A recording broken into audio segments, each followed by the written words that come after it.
Енді тақырыпта мемлекеттік кірістер комитетінің төрағасы Жандос Дүйсенбиевпен тарқатайық. Жандос Жұмабайұлы, кеш жарық. Расымен енді осы салық тақырыбы қызу талқыланып жатыр ғой, жаңа Ерұлан мырза да айтып өтті.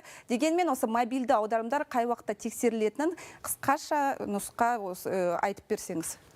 Барлық мобильдік аударымдар тексерілмейді.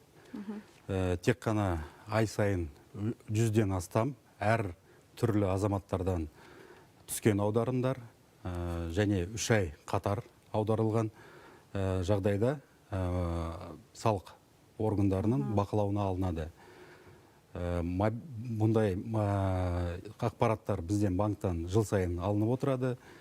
Мысалы 2023 жылы мемлекеттік қызметкерлері бойынша және олардың жұбайлары бойынша ақпаратты алдық банктерден. Биыл мемлекеттік мекемелердің және ұлттық компаниялардың қызметкерлері және олардың жұбайлары бойынша ақпаратты аламыз. 2025 жылдан бастап жеке кәсіпкерлер, заңғы тұлғалардың басшылары және жұбайлары бойынша ақпаратты аламыз. Ал 2026 жылдан бастап қалған халықтың бөлігі бойынша ақпаратты аламыз.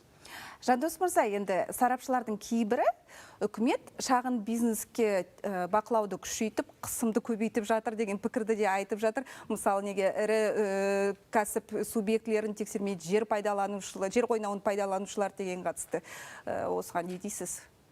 Бұл пікірмен келіспеймін. Керісінше, ірі бизнес салық органдарында ерекше бақылауда және үнемі мониторинг, тексеру жүргізіліп отырады.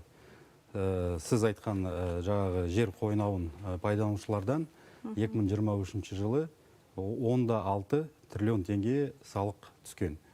Оның ішінде 561 миллиард теңге салық бақылау арқасында қосымша бюджетке өндірілген. Бұдан әрі салық органдары нарық конъюнктурасы және жаңағы жер қойнауынан өндіріліп атқан өнімдердің бағаларын өзгеруіне байланысты жыл сайын талдау өткізіп, салық ставкаларын өзгертуге ұсыныстарын енгізіп отырады. Мысалы, 2023 жылы металл бағасы өзгергенге байланысты тау-кен өнеркәсіптігінде біз жаңағы салық ставкасын өсіріп 160 миллиард теңге осының арқасында қосымша өндіріп алдық.